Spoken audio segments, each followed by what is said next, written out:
All right, welcome back to the Rough Rigs podcast, here for another weekly episode. Sorry for the delay on this week. We've had some things come up with Will, but here we are, and we've got Ravi. So I'll let Ravi take the floor here and start us off. Firstly, ni hao to our American and Chinese listeners. For those who have been hiding under a rock, TikTok is officially gone from the American servers, I guess it's all. It's been nerfed, banned completely. FF, no GGs. Yeah. So a lot of them have moved over to the Chinese counterpart called Redno or Xiaohongshu. Yep. So I think it's pretty funny. They're trying to get rid of the Chinese spies, but all they've done is move their what's the word, viewers over to a more Chinese website. The Chinese app. It's awesome. Mm-hmm. I love how they've gone about that. Absolutely. So please subscribe, all our Chinese Chinese friends. We provide really good content. We'll get into the table tennis as well. If you subscribe. Yep. Please subscribe. Anyways, let's get into it. We're a cricket podcast for Americans. That's the superior sport to baseball. Absolutely. Just saying, we don't use mitts. Pussies. We do, but we don't. Actually, just before we do start on that cricket, I know we didn't have this in the notes, but it actually just came to mind. Have you seen that one random American dude on Was Once TikTok? He spoke about the cricket. Yeah. He was really enthusiastic. Is that the guy that was at the game? I don't know if it was at the game because everyone hates his guts. So this guy's really likable. Like he actually he's like an American. Like a VOD review. He's watching. But like he actually knows his stuff. Like he knows the positions properly. Like like not just your standard, like even the niche positions. I can't think of anything at the top of my head, but mid on. Even the most basic. Yeah, he knows that. And knows it's not really a thing, like silly mid on, silly mid off. Yeah. So he knew all the stuff, and he's actually trying to educate every other country on it. And I was like, this is kind of cool because I think he openly says he likes cricket more than baseball. Yeah, which is very, very cool. He'd get a lot of hate for that. Yeah. In America, that's a big statement to say. It's cool to see the Americans trying to adapt, get into the old cricket, because I think they'd like it. Absolutely, they do. I think it's more approachable for the average fan to play. I feel like baseball, you have to be good at something. Yeah. Cricket, you don't really have to be good at anything. Yeah. If you're just subpar at something, you're cool. If you're a likable bloke or a woman, you're in. And all the fans they're losing the shit over the good catches that that players take, and they're like, oh my god, and imagine doing this bare hand in baseball just and all that stuff. Just Jordan Silk 6-minute highlight package. For the Sixers. Pretty much. Seriously. Oh, it's nuts. Put some fucking Green Day behind it. Oh, my on. Yeah. Anyways. I'll let you start off with... We got the Champions Trophy, and I just want to quickly touch on the Champions Trophy. I think is the most ineligible bullshit tournament that's going around. I agree. I feel like it's just filling in a gap. It is. Once upon a time, it made a lot of sense. You had some powerhouse teams that... people were excited to watch. You wanted to see the round of 8. Yeah. But the issue is now, people were excited to see these minnow teams play. You want to see, Afghanistan coming up the rank, or Afghanistan's now part of the 8. But you want to see Sri Lanka. You want to see West Indies. Throwing everyone through a loop. Bangladesh. Whoever it may be. Netherlands. People throwing them through a loop, and then when you see them versus these big teams, you're like, hold up, there may be half a chance here. And you look. I know they generally lose, but it's fun seeing them actually make the big teams sweat. Well, without Glenn Maxwell, Afghanistan wipe us. Yeah. Will absolutely wipe us. Mm-hmm. If he doesn't score 240 million like he did with one leg and 4 fingers, we're cooked. Yep. So you're right. It gives the lesser, you could say, in the most respectful way, teams a chance to put on a show. Yeah. You're right. But then again, I understand it says Champions Trophy, isn't it? It's not the everyone trophy. It's the IPL warm-up tournament. Let's face it. It's pretty much what it is. It's the tournament built for India to win. And, not that I give a shit, because T20 for me is so, I don't know, it's lost its element of excitement, I feel. I think... For an Australian. Yeah, there's so much franchise cricket being played where... T20 cricket doesn't have as much of the significance. Don't get me wrong. I appreciate it for what it is, but it's definitely it definitely doesn't have the same wow factor. You know, once upon a time it had when it first started in, especially, you know, with our BBL comp being so, you know, widely presented here. Oh, it's so first easily few accessible. seasons, brother, it was just stars. Now we can barely get Steve Smith to play more than 2 games. Yeah. Manus and Co. Like all of them. Yeah, they keep showing Pat Cummins, but he has not been out for a single minute in the Thunder side, but they keep showing him, which I think is a hilarious thing. Yeah, exactly. Fuck, they might need him soon. Jesus honestly. Christ, the poor Thunder are fucking... never thought I'd say that, but the poor Thunder are cooked with injuries. Don't get me started. Anyways, let's get into our team. The Yes. team that we selected, you and I. Not the selectors of the board, you and I selected. We've got Pat Cummins. We've got Alex Carey, Nathan Ellis, Aaron Hardy, Josh Hazelwood, ? Travis Head, Josh English, ?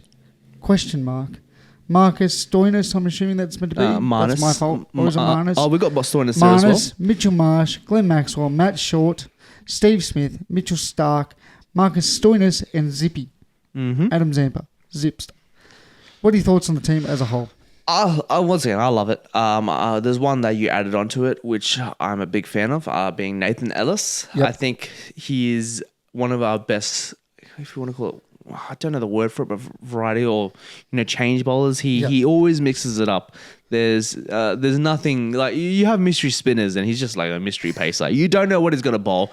You know, he might bowl 3 slow balls in a row. He's like a $7.60 meal from a Chinese restaurant. Exactly. You don't know what you're going to get, but it's going to be good. Yeah, that's exactly what it is. It is quality. And you know what? He can hold the bat too, especially in the most recent, you know, BBL matches. He can, you know, hold that wood. He plays a few strokes. He can hold that wood is wild. I like the team. The question marks I have is English fit? I'm not sure because he's not playing. He's not playing the BBL, the Bush League or whatever people call it, the Bin League. Also Hazelwood, will he be fit? That's a couple of questions. And if he is fit, do you want him to play? Yeah. As a test lover at the core, would I want my big horse, my red horse, whatever horse that we call him now, risking another injury playing some PCR short form tournament? That is a concern. And that's the thing. We have so many quality fast-paced bowlers. Don't get me wrong. He's one of our best, but we have so many we can choose from. Is this an opportunity for us to see, all right, maybe there's someone else we can try out? And so that's what we need to, you know, think about as well. The one thing I want to ask, do you think anyone was hard done by in this not getting selected for the Champions Trophy? Do you think anyone should have been selected that isn't in that side? Look, if you left out Hardy, I would have said yes. I think any other player which is, you know, knocking on the door, they're probably a bit young. So I can't think of anyone off the top of my head, but I want you, hoping you have someone to contribute with. I had one, and it's a bit of a weird one, but I think he's played well. And honestly, he could argue for a spot as the all-rounder. Now, Benny Dwarshuis, although we may take the absolute fucking piss out of that man, he can do one thing well with that bat, and it's middle a fucking ball to the boundary. Yep. I will give him that. Yep. He cannot play a cover drive. He cannot do anything else. But if you over pitch one, just don't bother. Look, it's going to the stands. Look, we're not really going for youth, so it's. I would normally give you the argument, we're going with youth. We're not. No. We've got the whole fucking test side with Matt Short, Nathan Ellis, Josh Inglis, whatever the fuck, however you say it. Sorry, buddy. And Nathan Ellis and Zippy. But Zippy's 35, but he looks like he's 20. He's getting there. He's definitely getting there. I don't feel like anyone's missed out, but I would have liked to see Dwarshuis or maybe even a Cooper Connolly. If you want to look to the future, why not do it for this sort of competition? Yeah, this was a perfect opportunity where there's not as much to lose. Sure, Champions Trophy, but you don't feel like a champion much after winning it. This is before the IPL, is it not? This has very much been overshadowed. IPL contract vibes about it. You think it would? I mean, look, I know they've already done all the choices and stuff. Injury replacements. It definitely could be. It's a lot of people's, little scouting time, draft day. I can't wait to see Steve Smith gear up for the fucking Sunrisers when Travis Head has an injury and they still win every game. And you're going to see some funny things. Now, we'll go through the groups and then we'll have our selections of who's going to win and who's going to fucking not even have a chance. Group A. We've got Bangladesh, India, New Zealand, and Pakistan. What do you think? What are your thoughts on that one? Well, firstly, what a fucking surprise. India and Pakistan in the same group they again. just seem to always fucking Yeah. luck of the draw. I never would have guessed that, Australia, England, Afghanistan, weird. Yeah, never would have guessed that. We'll get into that. But Very, it's a very unsurprising group, if that makes sense. I can't wait to watch Bangladesh versus Pakistan to open up this series, the competition. Yep, it's going to be fascinating. Look, Sorry, Pakistani fans. What's actually really funny is not to sound like a history nerd, but if we're talking about tensions between two countries, there should be a massive focus on the players of Bangladesh and Pakistan, because there was a bit of genocide in the one of those countries to the other. Won't pick it out too much, but New Zealand are just like the odd man out. They really are. They're just there. Hey, can we just play? Yeah, that's exactly what it is. And you know what? The one concern I'm going to have for New Zealand is, do they have the killing instinct to make it out of that group? Because the rest of the other three groups are going to be, or other three teams are going to be each other's throats. Yeah. So do they have the instinct? They're just going to have to turn up and play. No fucking bands are. Group B, Afghanistan, Australia, England, South Africa. The stronger of the groups, you'd say. Mm-hmm. And but in saying that, England's coming 7th in world rankings. So would you really say it's a stronger group? No, that's the thing. England are weird because they sometimes bring out this team where you're like, who the hell are these players? But they're going for that. Look, pardon my gamer. What's the word? Vocabulary, but the glass cannon build where they're gonna crumble real quick, or they're gonna destroy someone. All gas, no brakes. Yeah, I like it. Yeah, that's now, straight up politics what it is. isn't my thing, and it's been well documented. That's Will's thing, but I'm going to bring up some politics. Afghanistan hate Australia, the cricket sides, orgs, and now England are forced to hate Afghanistan because they are on the same side mouth morals as Australia. Boycotting games is being talked of from England's point of view because they haven't been in this position before. Australia are only going to play in this because it's an external competition. If it was one of their own competitions through the ICC, they would probably have a different stance, but they're being forced to play. Yeah. Because Australia, not me, they don't want to play in Afghanistan because of the Taliban's, I'm not going to call it a regime, but their rules. Yeah. Rules towards women. Do you think there could be boycotting in this group? Is my big question. I know Australia won't, but England have seriously had chats about. I think they've had chats boycotting the Afghanistan match. Well, I think there'll be a bit too much consequence on England as a whole if they do, because we're not to get too political. Look, we're a sports podcast at the end of the day. In Afghanistan, I only know that women over there. Yeah. There's certain rules and regulations that they have to abide by that men don't. Yeah. That's all I know. So if you come here for history, you're at the wrong fucking podcast. Yeah, it's going to be especially tricky because there are a few, people of Islamic faith in the English team, and there's a reasonable, Muslim population in England. So I think, as much of a statement they do want to make, I think they're going to have to. I think they will tread lightly at the end of the day. They've obviously blown the bells and whistles. They've made, I won't say made a show, but they've definitely made a point about it, saying, look, this is our concern. Yep. But I'll be very surprised. Me personally, I'll be very surprised at the end of the day if they do actually attempt to actively boycott it. Yep. Because I think there'll just be a bit too much consequence back at home for them. But they definitely have made a statement about it. They've said a bit more than we expected them to. Yep. Now, top two get out of each group, and then they verse each other, obviously, and then best in Group A, best in Group B. Yep. Who's the final in Group A, and who's the final in Group B? Okay, so a bit of a hot take. We actually haven't discussed this with each other, so I might surprise you. Like Group A, a little bit less surprising. I'm actually going to go India and New Zealand. Yep. I don't think Pakistan make it out, which is depends nothing what Pakistan turns up, isn't it? Fuck me. That is true. I mean, look, with the form they have right now, I cannot see them getting close. No way. India being India, they are going to get through it. Some biased decisions, beautiful. Yep, a bit of that, I guess, if you see a bit of new talent coming in, that might be the case. Bangladesh, I just don't think they have enough. They got some good players, but just not enough. Didn't Shakib get done for his action? I think I read that somewhere too. I think he did. Don't quote me on that, but I think he did.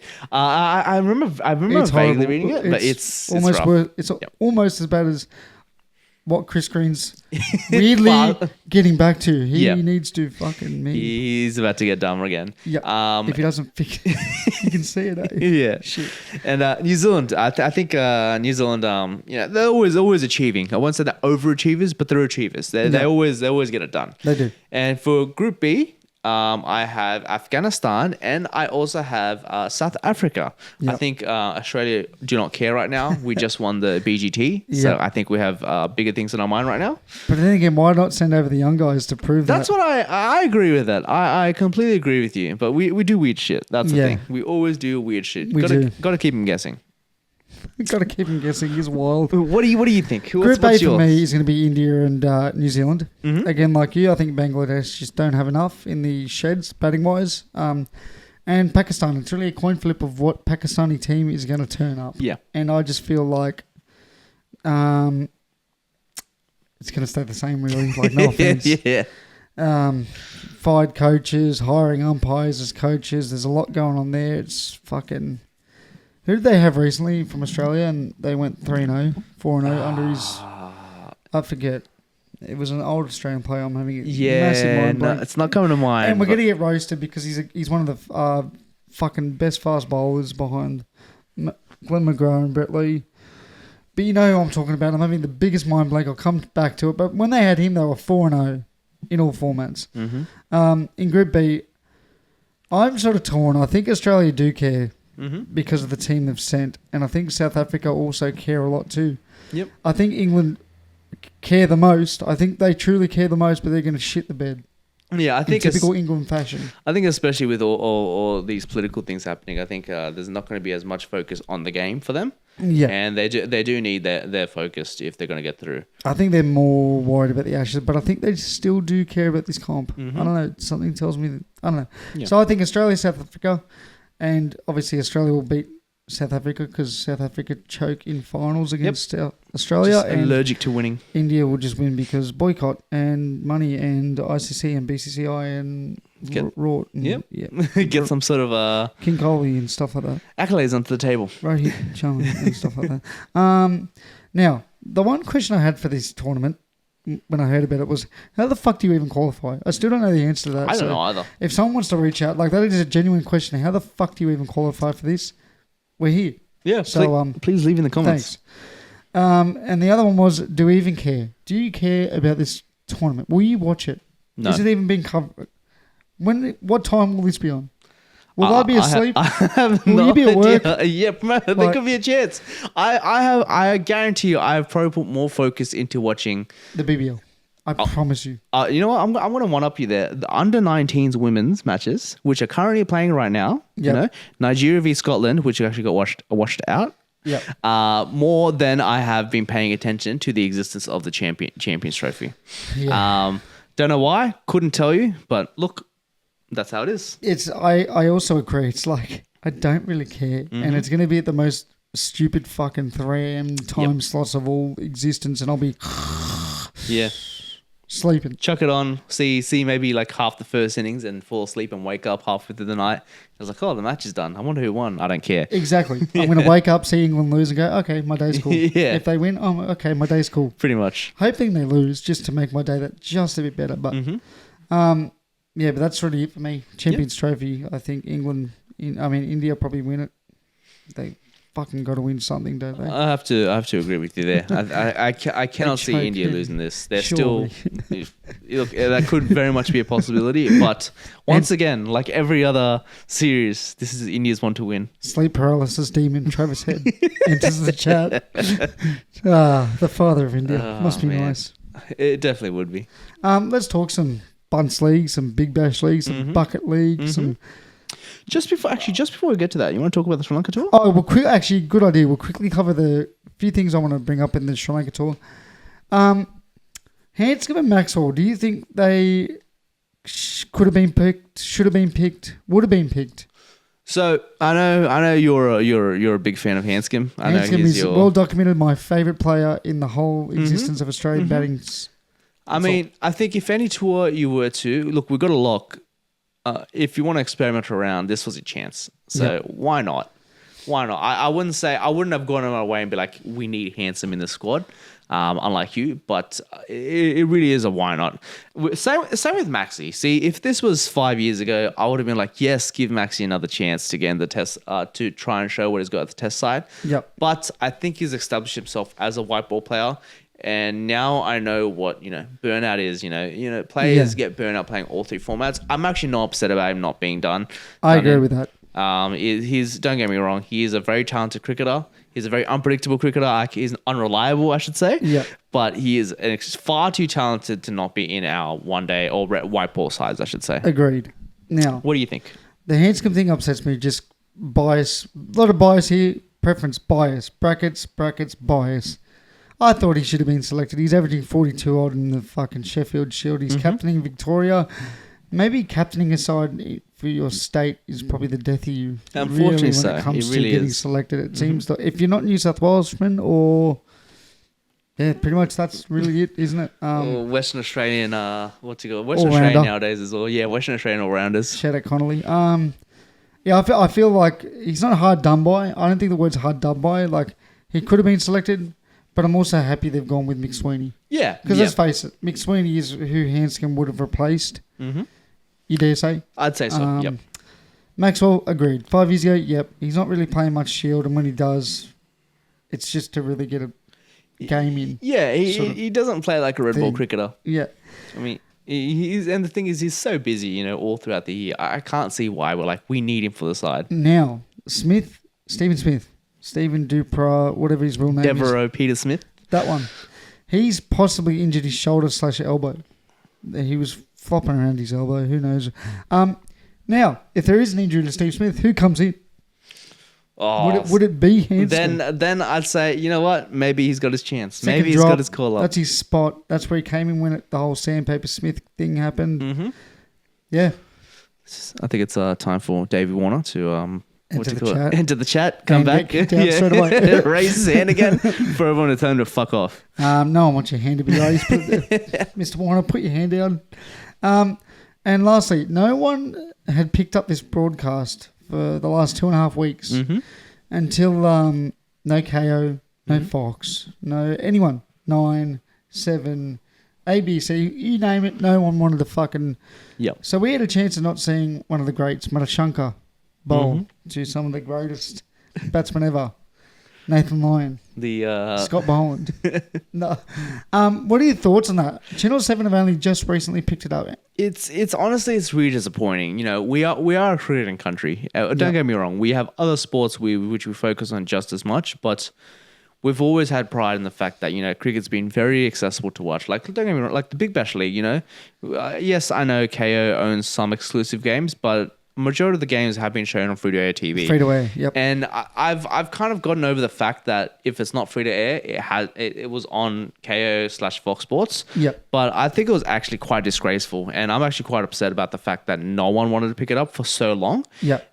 If it's behind a paywall, it's behind a paywall. I've come to accept that, but I think I'm especially disgusted with Fox Sports for this. Yep. For not picking it up. I'm heavily disappointed. It's our international team, not some random Australia A's, Prime Minister's 11 going somewhere. It's our international team, where we're sending in a good squad, and this is a strong squad. Yeah, a squad to we want to win. Exactly, to prep for the World Test Championship. Yeah.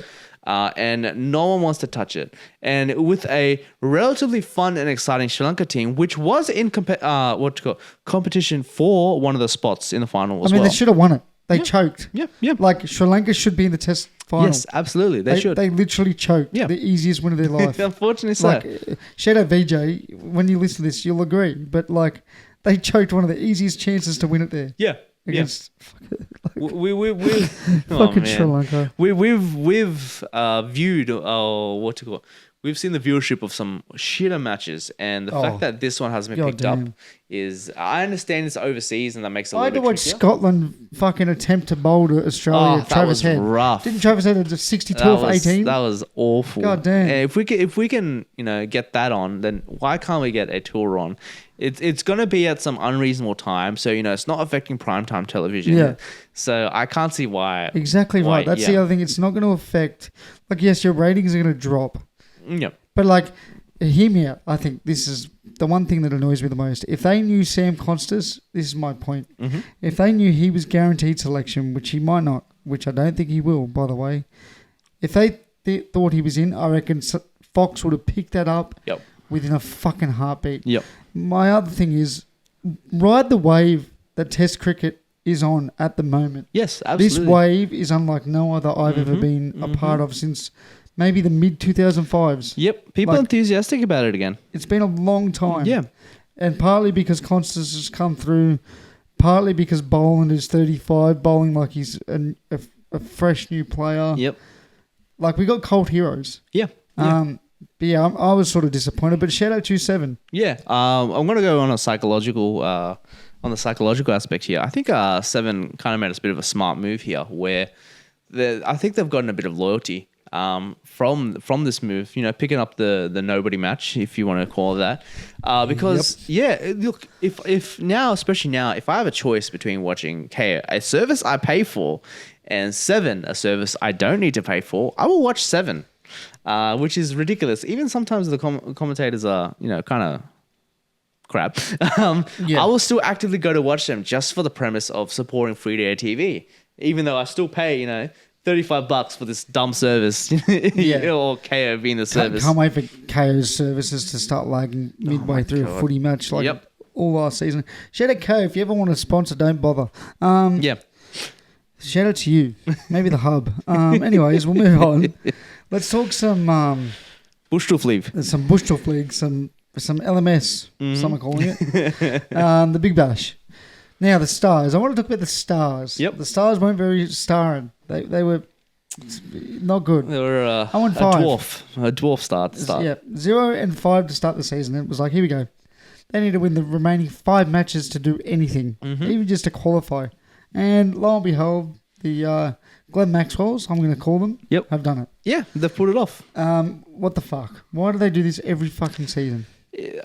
I think they're one of the teams that, you know, like being, you know, choked against the wall. They like having the pressure. They like being, oh shit, you know, where we need to do this. We need to have everything perfect for us to get to it. I think they're a team like that. But also, they are one of the most fucking disappointing teams in the history of cricket. Yeah. For a team... Star-studded. Yeah, that's always been every season. Stacked with talent, stacked with players. They fucking suck. But at the same time, look, this might finally be their chance. It might finally. I cannot wait to be proven wrong, and I'm going to fucking laugh. But this might be their chance. I think they could win. Like, I'm not even taking the piss. Like, they got Bo Webster in good nick. Maxwell's doing his thing, and yeah. I heard, I can't remember if you guys, I think someone was talking a lot of shit about Sam Harper for a bit. And I get it, but also he's a solid BBL player. Keeper batsmen don't come as often as you think they do, like unless they're like serious quality like Inglis or Kerry. Yeah. So Stars are quite fortunate to have someone like that with them. Well, and Duckett, although I hate his guts because he's English, like I hate him in a respectful way. I don't hate his guts. It's the fact that he's English. Yes, like, absolutely. If he was Aussie, I'd love him. And the fact that he's like 4'10". Yeah, well, that too. He played well for them. Yeah. Even in all their losses. That's he was true. their one shining light. That is very true. The Scorchies, orange. For this those is, who register their names, orange. They missed the finals for the first time in 300 fucking years. It is shock and horror. Since the start of time, the Scorchies have been playing finals cricket. Yep. Let's call it finals footy. They've been playing finals footy. Yeah, they have. / cricket. So something just doesn't feel right. I don't know if you need a lottery ticket or we need to prep for doomsday. This is... It's very, very odd. It's very... very unexpected. It definitely is. I'm used to seeing pink versus orange prelim or final. Now I won't get to see that. Yeah. So shout out to the orange for sucking. Blowing it. Jake Fraser McGurk. Now, I had this written down before he scored 95 or fucking 10 balls or whatever it was the other night. He was averaging 13 before that. Yep. He's now averaging 18 in the BBL across 45 matches. Yep. We can see the talent, and I see the talent. I'm a big believer. I'm going to hold these stocks. You don't get young hot throbbers like this. Yep. Connolly, Jake Fraser, Zippy. because isn't he like 20 or something? You don't get hot throbbers like this, Constas. I believe in him because he's got an average of 36 or 38 in the IPL, so it's there. Yep. I mean, the IPL, we'll get onto that quickly, but dead wickets. In Australia, the BBL don't give a fuck about putting on a flat track. They actually care about giving an honest, fair game for both sides. I think he's just struggling because it's not a flat deck. But I really hope that 95 can propel him into a huge IPL tournament, into a hoping long BBL career for the Renegades. Yeah. Because you can see it. It's there. It's there. He definitely does have the talent. I think the one thing which is a bit of a shortcoming right now is the temperament. It's a good and a bad thing because it turns out normally he seems to hold out at a deep fielder, which I think off some ball which he could have just guided around. And don't get me wrong, I understand his motto is just to attack the shit out of everything, which is fucking awesome. It's so exciting, and he's one of the first batsmen in a while to just take it back to the bowlers from day one. He's like Bumrah. He's the only other person to trouble Bumrah in the T20 syndicate. Yeah. And in my opinion, Bumrah might be the greatest T20 bowler I've ever witnessed. Absolutely. He's the only person I've ever seen get on top of Bumrah. Yep. Not named Constas. Of recent memory, of recent fame. It definitely is exciting. I think there's a couple of things he needs to fix up, and I truly hope he does. Yeah. But yeah, we just time will tell. We'll have to see. Now, in saying that, I want to ask. I'm going to put you on the spot here, but I think you'll be well equipped. Who's been your favourite player to watch this tournament? It doesn't have to be the best.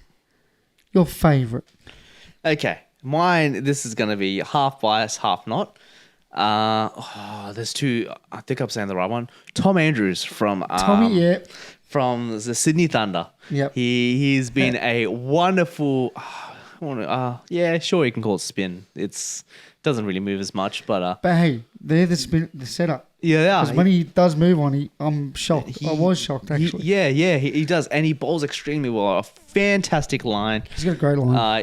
And he's been very economical. You see some other players get absolutely pumped. Like he really sets up a lot of these wins for the Thunder, and is very unappreciated. So if you were to tell me one, I'd say that. While you discuss, I'll see if I can think of a second one that's not biased and not a Sydney Thunder team. No, you can go biased. But it definitely did surprise me and please me how well he's been bowling. Mine's going to lead into the next topic. Mm-hmm. Well, not next topic, but a quick little side topic. Mm-hmm. James Vince. I just want to bring this up because I think he's probably, if not, one of the best imports in the whole of the BBL. But in saying that, the best player for the Sixers ever. Mm-hmm. I don't think I've ever seen him fail.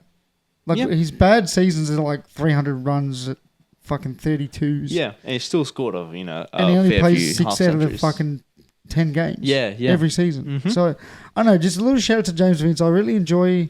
He finally got that 100. They didn't purposely bowl a no ball in the last ball to give him the free one to win. So shout out to Vince. Quickly, Vince has fucking fled England. He quit domestic cricket and is now moving over to the UAE, I think. Yeah. And reason being, I don't know the exact details, but he's been in a mistaken identity sort of issue, you call rough. it. It's definitely rough. His home's been broken into a fair few times and his family have been fucking obviously rattled, as you would. Like, how could you not be rattled? Yeah. Fucking. So whatever's going on there, fucking poor Vince. Fuck me dead.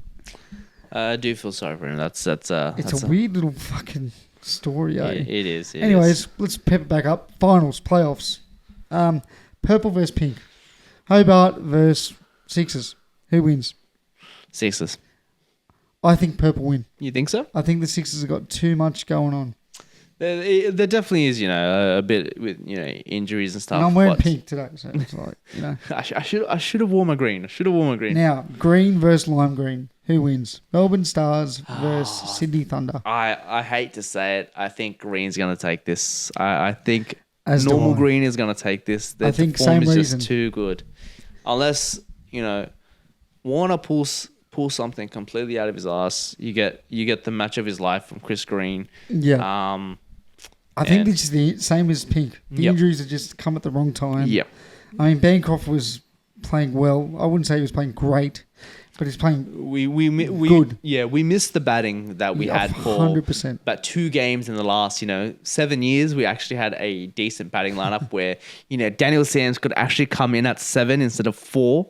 There's That's wild. It's nuts. It's nuts having him at 4. So we are missing that once again. But yeah, look, such is life. We can't. Agreed. Can't win it all the time. I think Stars may win it all, to be honest, as well, bro. It is scary. Put the meme up when I get this completely wrong. Mm-hmm. But last but not least, in the Big Bash Bunts League, Maxi's a horse. I'll post a clip, but the Great Cricketer Boys were interviewing Maxi on the 7 coverage, I'll add. And they said, have you written down some notes to remind those who doubted you like us? Yep. And he goes, no, mate, whatever, that. Basic answer. And he goes, all right, you've heard it straight from the horse's mouth. And everyone laughs. And Maxi in the background goes, hey, I'm a horse now. And makes it really funny. Just really puts a cherry on top. You can just hear it just like faintly in the background. So I'll post that and we can have a good laugh about that. Absolutely. Shout out Maxi and shout out the Great Cricketer Boys. That's really it for me when it comes to Big Bash. There's not much to I think that's Country League well addressed. Yep, it is. Now, Women's Ashes, I've been watching this. Mm-hmm. I watched the first 2, I missed the third. Sorry, I'm not a misogynist. I just missed it. I was working. Everyone chill. It's been entertaining. Australia leading 3-0. Technically, I think it's 8-0. On the 16-point system. Something like that. I don't get how the fuck it works, but we're leading 3-0, 3 games to 0 games. Let's just keep it at that. Yeah. Australia.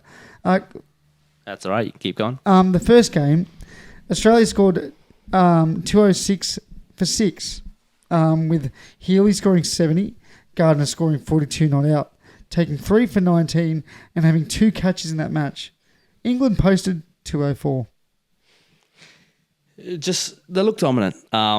Once again, the Australian ladies just are too good. They just keep getting it done. Ash Gardner just fucking scoring 42 and taking 5 dismissals. Mm-hmm. 3 of them off her bowling is nuts. Absolutely wild. Nuts. It's 1v9. Yep. FF15. Second game, Australia scored 180 and I'm going, oh fuck, I'm at work going, shit. Yeah. We're in a bit of trouble here. Mm-hmm. But don't worry. England posted 159. What a surprise. Perry posted 60 herself. Yep. Alana King, 13 with the bat, 4 for 25. Very impressive. And yeah, I think the pitch was a lot harder than... Yeah, absolutely. Like we laughed at the Aussie girls, but now we know it wasn't that good. It wasn't easy at all. Wasn't easy. Now the third game was a bit of a smashing, I'd say, out of all of them. Australia posted 308 for 8. England's reply... 222. Richie Beno would be loving the English. Absolutely. For that. And sorry, I didn't. Ash Gardner scored 102 at a runner ball. Mm-hmm. And Alana King with a spicy 526. She has been insane with the ball. I mean, for someone who was outside of the squad, last season, last year, whatever you want to call that period, she's got a chance, and fuck me, she's taken it well. She has. Look, I mean, in the women's game, spinners are like very, very good spinners are hard to find. You got your medium slow paces, your orthodox bowlers, but a genuine spinner has been quite hard to find in the women's game. And seeing Alana King come out, and rip the ball has been very exciting to see. Yeah. And as you can see, the stats don't lie. It's troubling. It's troubling them. Now, I can't remember if it's 2 T20s or 3, but the T20s are starting tonight. Mm-hmm. Into the one-off test to finish it. I wish there was more tests. I do too. But I understand why they want to give it a bit of everything. I think they're trying to make sure it's like equal value in each one. So fair enough. You get a bit of taste. Yeah. But I want more of a taste from the test. Yeah. The Ashes, was it last year or the year before last? Absolutely. It was on my TV every day. Yeah. Even if I wasn't intensely watching it, it was on. Yeah. So, I don't know. Just something to think about. I know they don't give a fuck, but still.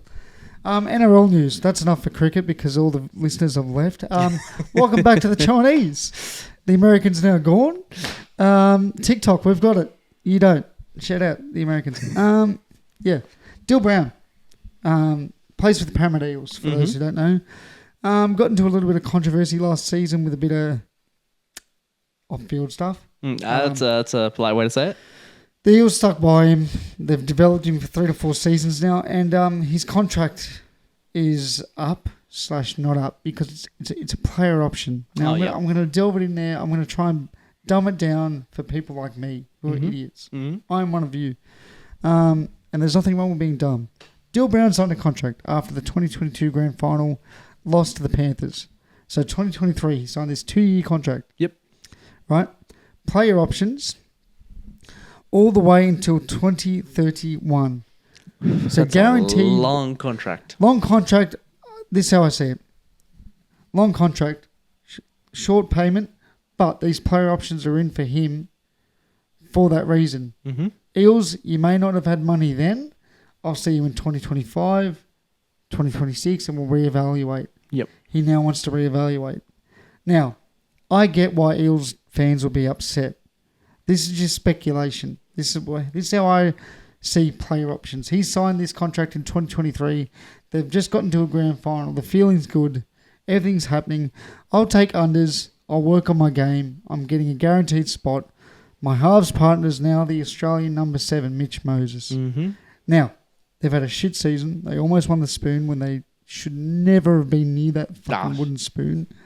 Heavily underperforming, if you could say that at the least. This email's been leaked of Brown's contract negotiation. The manager's been pushing, hey, he's available from this year onwards. Yep. Now, I look at it 2 ways. The manager's just doing his job, right? And I understand that. But also, what do you think Dill Brown's going to do is really my question. Does he leave the Eels? New culture, new coach. There's a chance they could really build. Him and Moses haven't really played much because he was injured all of last year. Moses was injured at the first half of the year. But people like the Roosters, people like the Broncos, they got money to spend. They do. So the Sharks are circling, quote unquote. Not the Sharks, but the Roosters. The Roosters are really... The Chooks are circling. They got money to spend. Yeah. No more Keary money. You got Uncle Nick, getting out his paper bags. Mark Nick... I can't say that guy's name, so I'm going to Mark... Nawaz, that guy, the winger, he'd be on unders. Like, they've just... What do you reckon? How would you feel as a Parramatta fan? It's quite tricky in a way because, you've seen this player develop. You've seen him come up the ranks. You get excited because, as you said, you're playing with Australia's number 7 now. New Zealand international player too. He also is capped with the Kiwis. Yeah, so I'd be quite devastated in the way where you've just come off, I'd say, probably your most disappointing season in a long time. I know you've probably once have the Eels won a spoon before? Sure they have. Yeah, one spoon, yeah. Yeah, Plenty. but I'd still say this is just as rough, if not worse, purely for the fact that this was a team that was expected to go rather far. I'm sure we've heard the disappointment and the pain from Will's voice over the weeks. I think I can hear Will screaming in the backyard. You can hear the live fade away. You can definitely you can hear the live fade away. I think it is quite devastating in its own way. I mean, look, for him, it's tricky because get that bread, get that bank. Yeah. But as anyone who might be a Para fan, I think it's definitely not great news to hear. 100%.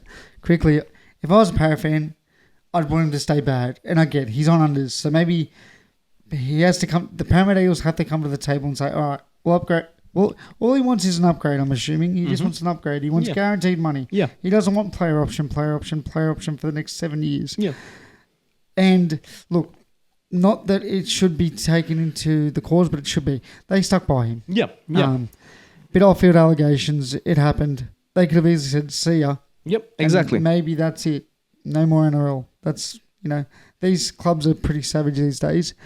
So, I'd like him to stay. Me, as a non-Eels fan, I'd like him to stay. But when you've got big clubs who are notorious for getting what they want, exactly. And now this club has money, they don't have to do the whole, we love you lots. They can just go, here's some money. Yeah, here's some money. Come over. Fuck.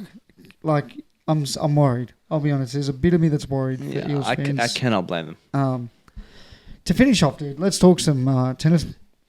And we got an expert here, so No, look, I'm sure VJ, the other super He's sub, in is bloody Zimbabwe or yeah, some random he's fucking country. just traveling the world. Like, I love the cunt. Look, the Australian Open is on, and either people give such a fuck about it, or people just don't give a fuck at all. I think that's the two ways to go. No one's just saying, "Oh, I'm going to dabble in a bit of the, Oz Open." You go hard or fuck I'm gonna off. put my finger in this Oz Open pie. Yeah. Okay. To summarize it, we're up to the fourth round from the day of the recording, or finishing the fourth round. Look, you still got your typical, Djokovic, Zverev, Alcaraz. Yeah, Alcaraz. Sinner. Yep, they're all. Sinner. It's definitely. Oh man, Juiced up, baby. That's gonna be an interesting conversation in its own. Keep on juicing. It's happening. It's there. For me, who cares? Big Bash is on. Who cares? Cricket's on. And that's coming from someone who's quite enthusiastic about the tennis, but at the same time, I've definitely been keeping note of everyone who's been winning and losing. Yep. It's definitely been exciting in its own way. The presence is there as usual. Who wins the men's? Look, I'm gonna go with Alcaraz. I think it's. I'm with you. I think he's just peak of the powers right now. He looks exciting. Don't get me wrong. Djokovic is always and will be a force of nature. But you can never write him off. 10-time winner at this fucking Australian Open. If he wins, I'm going to just be like, why am I not surprised? Like, he could have no knees, and I'd still back him. Yeah. Like, there's just something about it. Weird that he didn't give an interview. Yeah. Weird, but maybe he needed to shit. Yeah, look, history of Australia. Probably had a rough rig running in his gut. Fucking. What was that American woman that was fucking taking the piss? Oh, the Danielle Karen. Everyone's just calling her Karen. Yeah. She got bashed by Barty fucking last time she was out here, so shut up. Actually, you know what? Can we quickly bring up Barty and think about... I miss her. That's exactly what I was going to talk about. She made me want to watch the Australian Open. Like, I don't fuck with Demonor. I don't fuck with Kyrgios like I used to. Mm-hmm. I fuck with Ash Barty. I want Ash Barty. We talk about how, Pez could be one of, Australia, not just Australia's best athletes, not just sportswomen, athletes. She's multi-talented. 100%. She was a Matilda, and I don't think we have a name for just a female Australian cricketer, but international female cricketer. She's a baggy green holder. Yeah, a female baggy green holder, or just a baggy green holder in general. She's in that elite group, dude. There's not many. Mm-hmm. And she goes down as one of our best, if not our best. She's our best. Does Ash Barty fall into that same category? She was a multi-talented athlete as well. She played the Big Bash. She made some serious runs, and I'd say, honestly, if I'm being truly honest, I feel like she won her Grand Slams with ease. It's like, quote me if I'm wrong. She was down 4-1 in the third set. Yeah. Her last game she ever played. Mm-hmm. I vividly remember this. I'm on Discord. For those who don't know what Discord is, for the old boomers, Skype. Yep. For the people that work, Teams. And you can share your screen. You can watch things together. For people in school who don't work or are old for some reason, Zoom. Yeah. For the Americans that are here, welcome. So I was on Discord with about 8 of the boys. I'm talking, we've got Marco, ex-semi tennis player. He used to play at a high elite level, We've got me. Yeah. Played fucking few hobby tennis matches. Love it. I've got some boys in it, and we were yelping every single point she would win as she was coming back. I have never felt that way with the tennis before. Yeah, she made me feel some type of way. Yeah, it's the first time in a while where we've had a non-controversial Australian tennis player who was talented and was winning, frequently, and we're just like, damn, they're good. They are fucking good. She captivated 8 blokes in this. In my friends group, right? Mm-hmm. So imagine the rest of the globe at that time. Like, it was awesome. A chokehold. Everyone was sharing posts. Everyone was talking about it. It was awesome. Like, when do women in sport get spoken about that high? Like, she was. Yeah. And I think there should be more of it like that. Like, it was fucking electric. Mm-hmm. Insane. Who wins the women's? See, the women's is. I couldn't actually give you a straight answer just because I think there's a few wild cards in there, which I'm gonna throw in a loop. Do you have anyone in mind? I have I'd like Osaka to win, but I don't think that's. I think. I hope. Is anyone really going to beat I can't pronounce her name to save my life. I'm trying to. World number one. Yeah, I'm trying to think.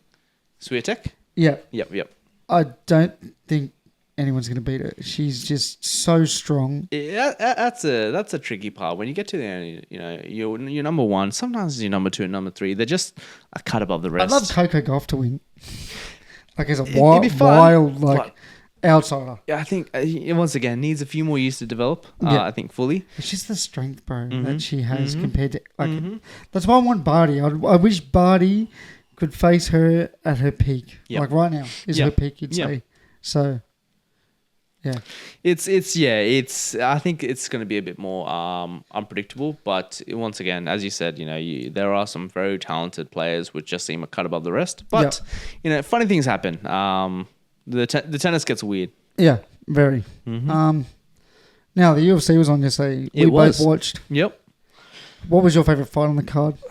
Look, Marab's fight was fucking insane. It was very, very good. That cunt's gas tank is fucked. I think I'm gonna have to be with you there.